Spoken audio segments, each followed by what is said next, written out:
The Utah Utes absolutely smashed the Arizona State Sun Devils, and they proved they're ready for the BYU Cougars on Saturday.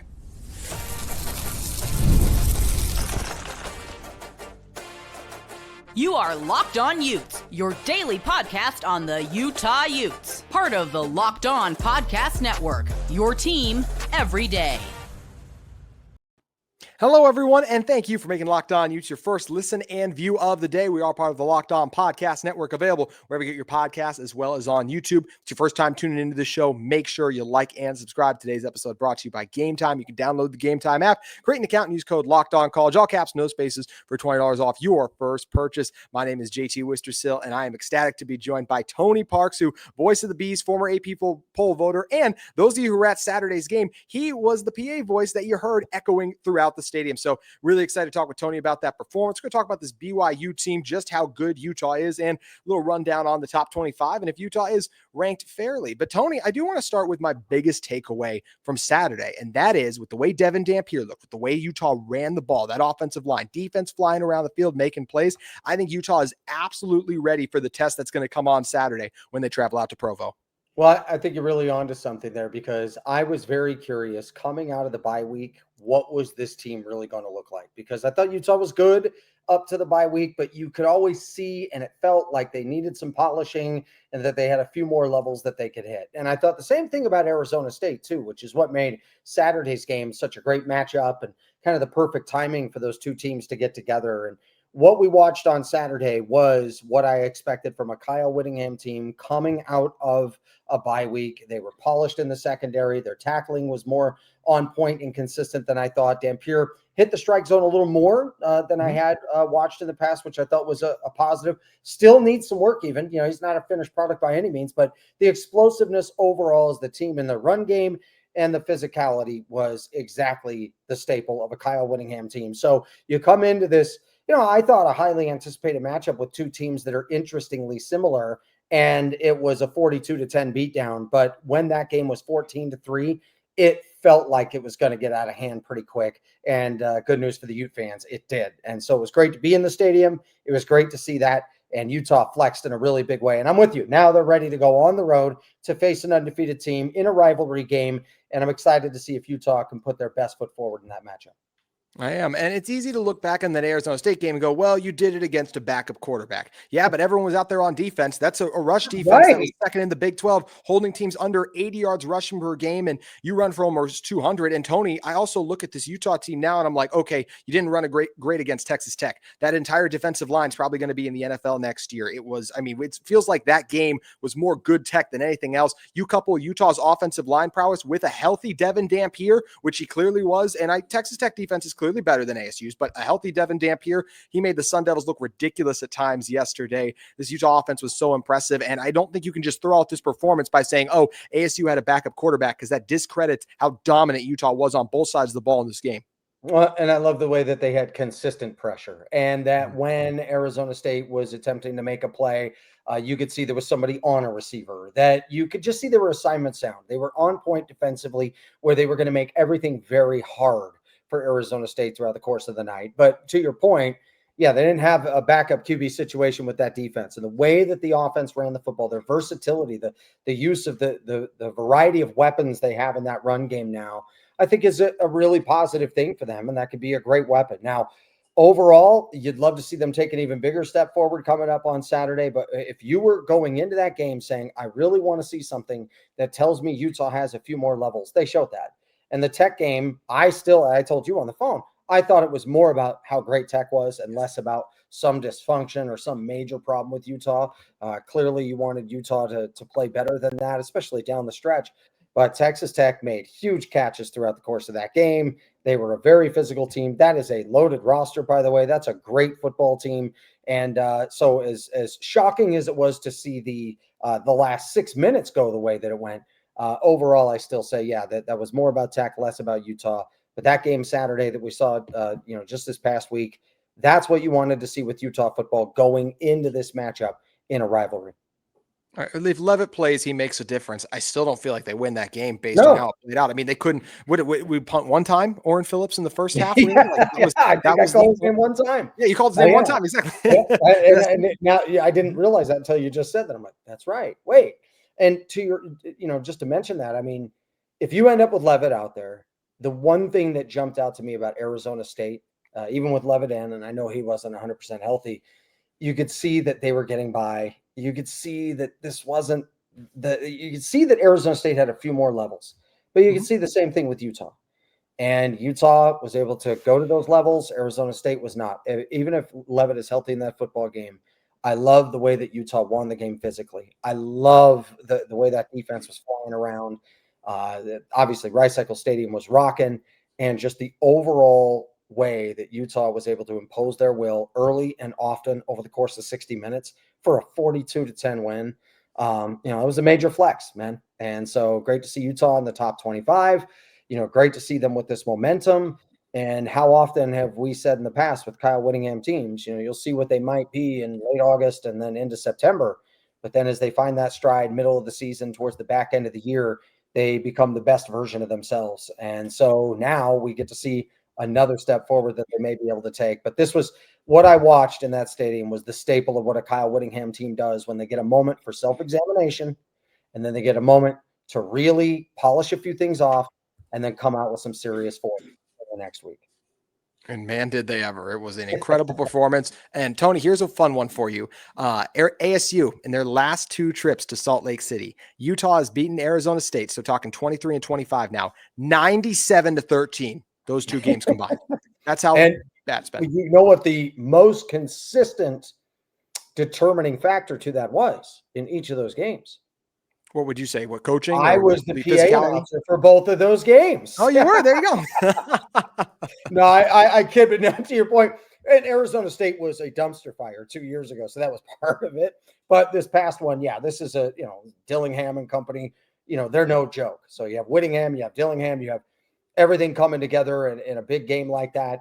I was very surprised to see Arizona State not play better. And you're right, the combination of the way that they beat them in those two games, it felt very similar to that matchup 2 years ago. And on top of that, look, JT, I watch what I watched in that football game, and I thought, man, it is hard to realize that this is the first home Big 12 I know. victory that they've ever had. It doesn't feel right. It didn't feel real. So, hey, I was happy to be a part of it in that way too. But just most importantly for Utah, are you moving to being the best version of yourselves? And last year, I kept waiting for that to happen with that team, and I know injuries played a part of it. And it was a bad year for a number of different reasons, which we could spend an hour and a half examining. They never really got to the best version of themselves. And last night was one of those things that if you were a Ute fan and you had concern, that you weren't able to take a really, really big stride this year, you should be relieved to see that because that's what you were accustomed to in the previous eras and chapters of Kyle Whittingham being the head coach. I totally agree. And I think it's a really strong sign going into this BYU game because BYU is a really good team. Are they overrated? I would say so. I don't know if they're a top 15 team. We're going to find out on Saturday, though. And what else did Utah prove? We're going to discuss in one moment.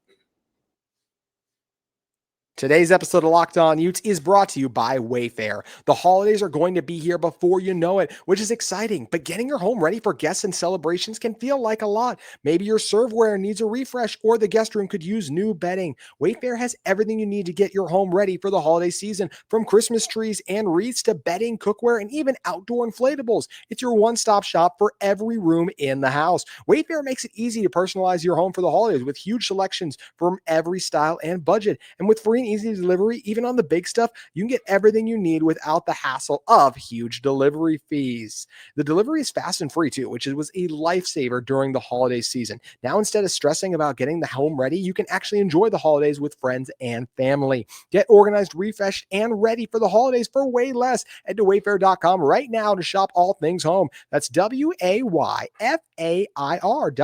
Wayfair, every style, every home with Wayfair.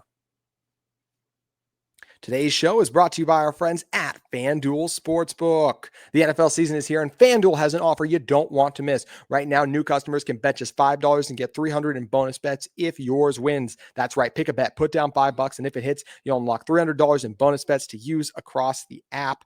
And FanDuel, they really just make it simpler, right? Whether you're a casual fan who loves diving into the stats or a diehard fan, FanDuel makes the game day experience even more exciting. And we talked about how great NFL football is, but we also got an awesome slate of college football coming up, including Utah taking on BYU this week. When you look at Utah's game against BYU, Utah right now favored by 3.5, and I think the Utes are going to have a strong performance. I like the Utes in that one. However you're feeling, you can head over to FanDuel Sportsbook today. See what what are you waiting for? Visit FanDuel.com to download the FanDuel app today and get started with FanDuel Sportsbook. Tony Parks, I said BYU is overrated. And the reason that I say that BYU is overrated to me is I don't feel they're a top 15 team. Do they deserve to be in the top 15 because they're 6-0? Sure, I think that's fine. I don't think they have an impressive win on their resume. They've squeaked by two not very good Big 12 teams in my eyes, Arizona and Colorado. Maybe Arizona's a little better than I give them credit for, but they just got throttled by Iowa State recently here too. So I feel like you look at this matchup and you go, ooh, top 15 game on the road. Like that's a lot to overcome. I don't feel like this BYU team is anything crazy, hence why the Utes are favored in this game. I have a lot of questions about this Cougars team, that this is by far BYU's first real test against this Utah team this year. Yeah, so Utah, 3.5-point favorite. And I know you just mentioned that. I'm not surprised by that. I'm not. I think Utah, when I watched them earlier in the year, and if I were to, gauge the two teams and look at them and watch them, and I think Utah is the more physical team. I think Utah's best at their absolute best, which is what I just watched, is better than BYU's absolute best right now. And I don't think that's by a mile. I don't think they have a landslide advantage in that area, but I do think that they're 3.5 points better, right? I don't think that's a crazy line by Vegas whatsoever. This game, it's going to be interesting to see how it ends up going. I like Utah physically in this game. I love Jay Hill's second half adjustments, and I thought he was the MVP of the game last year, right? And whose biggest strength outweighs the other over the course of 60 minutes? That's what we're going to find out. What kind of game plan do they have for these two quarterbacks who have proven to have some great explosive abilities, but have also shown that they are not a complete product altogether, all around yet. So that's going to be fun to see in this game. You can make the argument for BYU to be that way. When I was voting, what I would always say is, okay, that's fine. Which teams beneath them have been able to show in your mind that they are better, right? Because if Vanderbilt, who had that great win at South Carolina at the time, I think South Carolina was ranked 7th. I forget what they were at that time when they won that game, right? So is it that win there? Like, you can certainly make the argument for it. What I'll say is, right now they're 15th and the sample size is too small, which happens at this time of the year, right? So you're trying to, as a voter, gauge with this many games and this many schedules, which are off kilter, and some teams have had a bye and some teams haven't. And so they end up in the 15th spot. What I think is exciting is Utah, who I think came in at 23 in the AP ballot, looked like a top 15 team at times in that game that I watched this past Saturday, right? So what's fun is we're going to find out, as these games continue to be played. You can make the argument for it that BYU shouldn't be as high as 15. I would have them in the teens if I kind of think to it. I would have them in the teens somewhere. They're deserving of a high ranking in terms of that. They're deserving of being on the outside looking in for the playoff picture, if you will, if you're talking 12 teams, because they haven't sold me on that in terms of explosive abilities yet. But what's cool about that is, I always bring this up. The 08 Utes were two very different teams. They were the first 9 games and they were the last 4 games. And people forget that all the time. They beat Weber State like 37-20. They were clinging to beat New Mexico like 13-10. They did everything they could to blow a game against Air Force. And I know this is a different era, but my point is, does BYU have another few levels, right? Do they hit their stride this week like Utah hit their stride this past week? So that is still to be determined coming up in this game. And obviously everybody's going to be hyped up and at a fever pitch to play at a high level. You mentioned a new era, but we see that happen in today's college football. I saw Notre Dame lose to Northern Illinois last year, national title bound. I saw UCLA. Yeah, I saw Right. UCLA be awful, and now they're part of the reason James Franklin doesn't have a job at Penn State anymore. So I it's still can't believe what I've watched with UCLA. I I mean, can't I that can't team didn't either. have a pulse, and now they're playing like this. Yeah. So to your point, BYU, it wouldn't even be that big of a turnaround like these teams we're talking about. We're Mhm. just talking about an enhancement. So what I've watched with BYU, this is a good football team. Yeah, So I always pause when someone says overrated because I'm like, well, overrated based on somebody else's ranking of them. Because there are some voters who don't even have them ranked, if I remember right. So maybe. they're kind of all over the map in terms of how people have ranked them in the ballot. But I look at it and say, no, they're in the teens. They deserve a lot of credit for being 6-0. That was a great gutsy come from behind win like they had at Colorado. I thought that was great. I thought it showed a lot. But then to your point, they also showed some blemishes in that game that help you understand that they're a 6-0, but they're not a dominant 6-0. They're just a 6-0 team that's found ways to win football games. So what's great about that is I think they have a few more levels that they can hit. Just like Arizona State, I thought that last week, and Utah. And we'll find out what they're going to be. I'm more curious about what BYU is going to be in this game because I think I know what I just watched last week. I think that's what Utah is going to be: physical, fast, assignment sound, on point, versatile in the run game, up front, moving bodies. By the way, that old line was smashing, dude. That was outstanding. You're going to have receivers that are good, but I wish they had somebody that could be a little more of a high level highlight playmaker. But they're good, right? Mhm. They're just good. So I watch that all together and I say that's what I know Utah's going to be. I'm very curious. Does BYU start slow? Because they Yeah. can't afford to do that this time. They got away No, with that last year. They cannot afford to do that this time. you can't. So And going back to the overrated thing, the only reason I call BYU overrated is because I don't think they will end up as a top 15 team. There's a lot of teams you could say that and out throughout college football. I don't think they are a top 15 team. Do they deserve to be ranked there because they're 6-0? You can absolutely make that argument. There are things I like about BYU. There's no doubt in my mind they deserve to be ranked.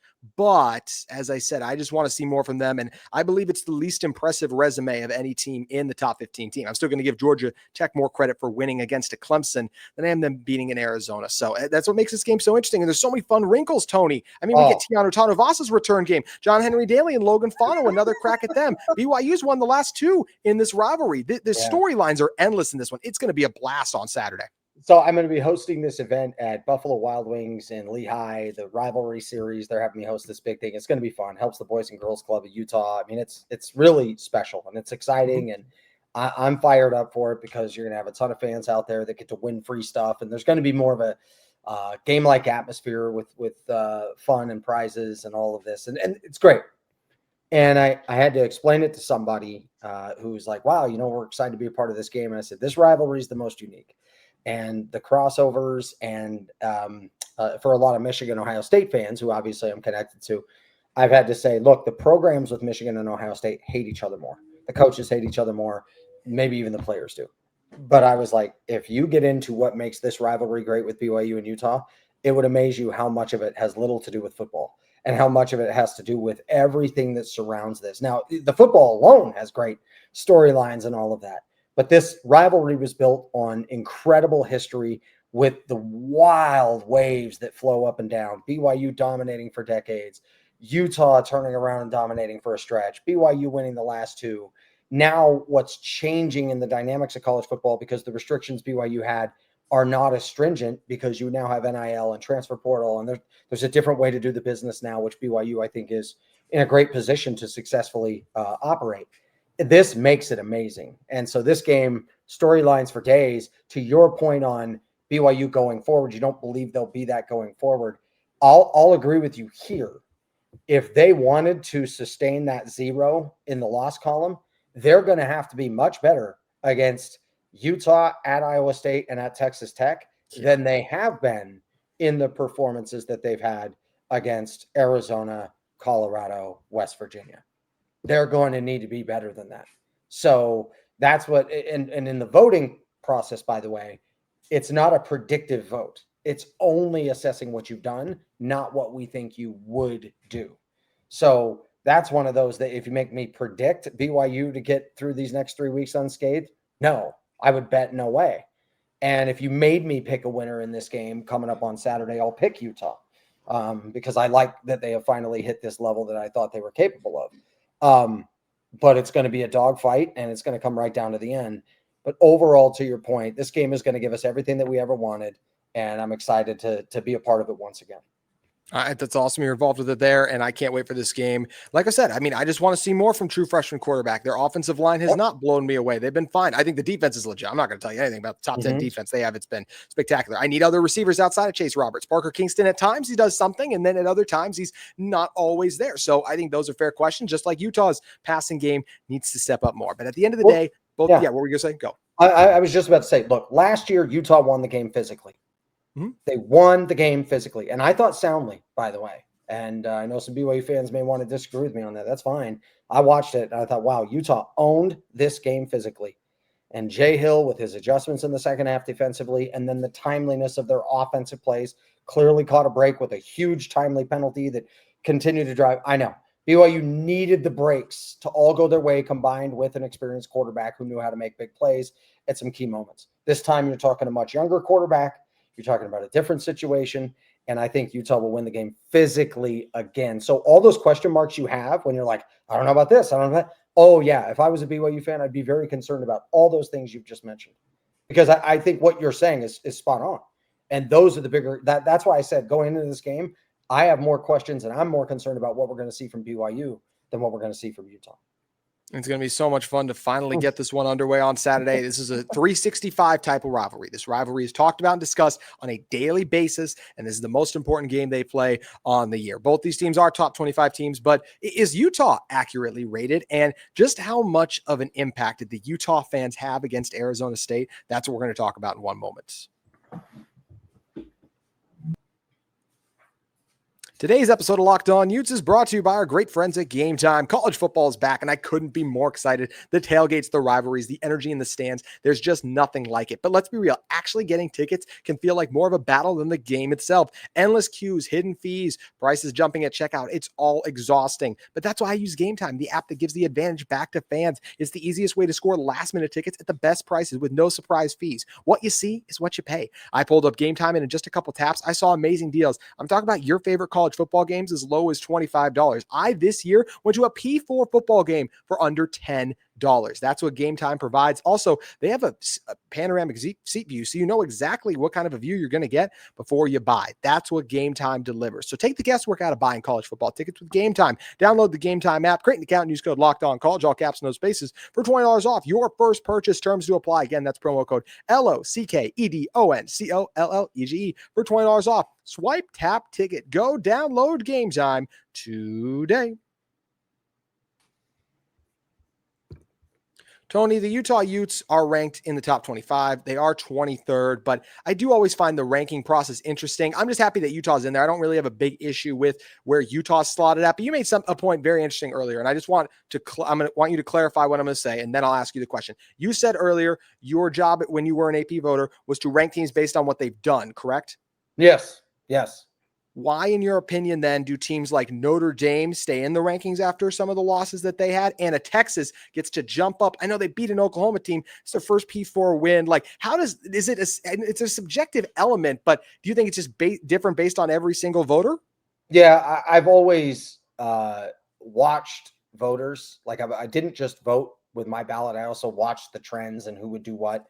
Many times, and I 100% believe this still, voters would cling to wanting to be right about their preseason prediction. And so the week one ballot is, we're just guessing. You're trying to look at who has seniors, do they have a returning quarterback? What kind of leadership do you have? What kind of culture do you have? Really, it's just guesswork, but you're trying to use as many metrics as you can into having a suggest or an informed opinion. Where it became difficult was, you know what? This team wasn't as good as I thought. It doesn't matter what you thought. How did they perform? That's it. And if you had them 6th at the start of the season and they're playing like a team that shouldn't be ranked, and then they have one nice win and you throw them right back in over teams that they have not outperformed, that's you clinging to what you wanted them to be at the beginning of the year. So I always told people, I will never, if I came into a preseason conversation and I said, this team, I think, will be in the college football playoff, And then 5 weeks in, they're not playing like that. I don't have them in the top 12 then. If 12 teams are better than them, I don't have them in the top 25. If 25 teams have outperformed them, I don't care what I said in July or August, because that was a prediction. That the prediction and your assessment of the vote cannot be the same. And then I would watch people use predictive voting. They would put a team in a particular spot because they believed they were going to win the next 2 games. And then they believed this team was going to lose. So one time I actually had Utah out of the 25. I had Vanderbilt in. Utah played at Arizona. Vanderbilt played at Alabama. But Vanderbilt outperformed Utah in the first 3 weeks. Utah that season had a poor tackling game against, I think, North Dakota. They missed like 24 tackles or something crazy like that. They beat BYU, who at the time was one of the 10 worst teams in college football. That was a really, really bad year. And then, oh boy, BYU fans got mad at me. And then they beat San Jose State, who was one of the 10 worst teams in college football at that time. Meanwhile, I want to say Vanderbilt had a win over K-State or something, and they were ranked. And I'm like, so they had outperformed them 3 weeks or whatever. Now, my predictive vote was Utah will beat Arizona, and Vanderbilt's going to lose to Alabama. And then if I reassess in the 4 weeks, Utah would outperform Vanderbilt and be in the top 25. And that's what happened.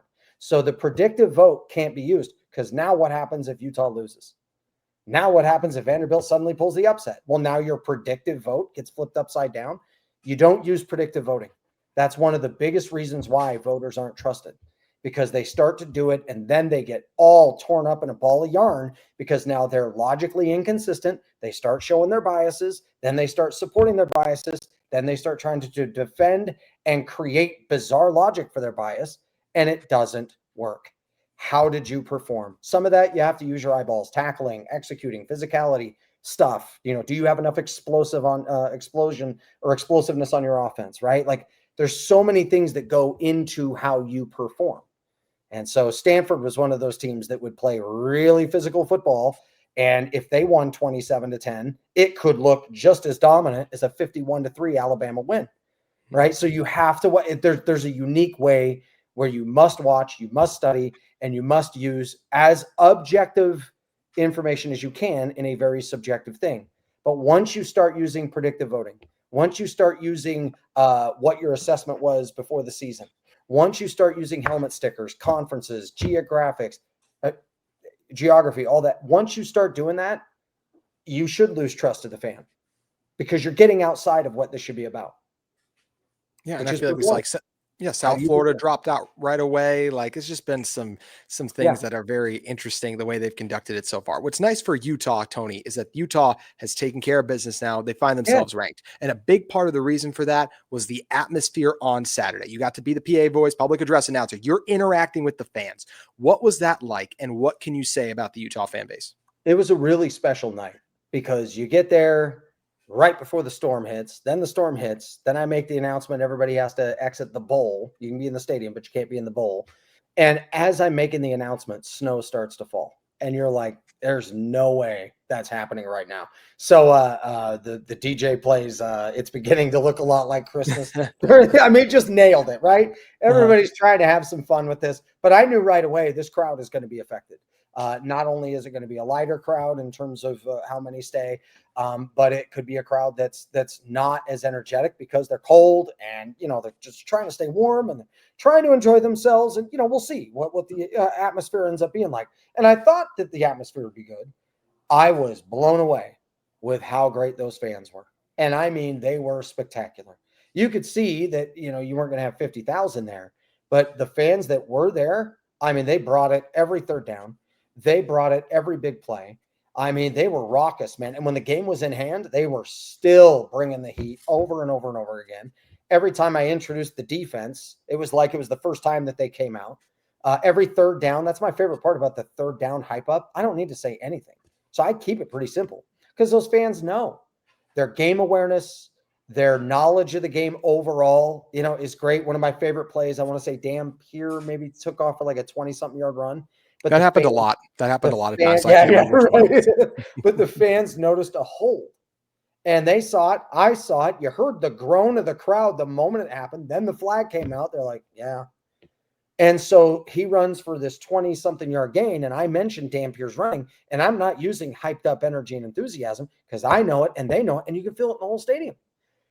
I can't explain to people what that's like as a PA announcer, how awesome that is to know that they're feeling the same exact thing. The whole stadium tells it. The referee comes out with the call. They're not screaming, "That's horrible," is it? No, they know. They saw it. They know the game. They're not going to sit here and cry and whine about it. Yeah, we're backing it up. It's 1st and 20. Let's go. And it's so great to see that. Just like I did a game when they played Washington State, and they came up with a terrible announcement for why a play wasn't intentional grounding. And you are not going to lie to those fans. Those fans lit the officiating crew up. And so it's cool because they know the situations. They know the game so well, and their energy and cheering levels, that the way they support that team, even with the weather being dicey, even with the crowd not being full, you wouldn't have known it by the sound of it. And throughout the whole entire night, I just thought, man, this is a great place to be, to announce a game, to fill in for Tim Hughes, who is in Amsterdam, I believe, performing at an MMA event. Really honored. So huge thanks to the Ute fans for having me, and they were so kind with their words, and the University of Utah staff.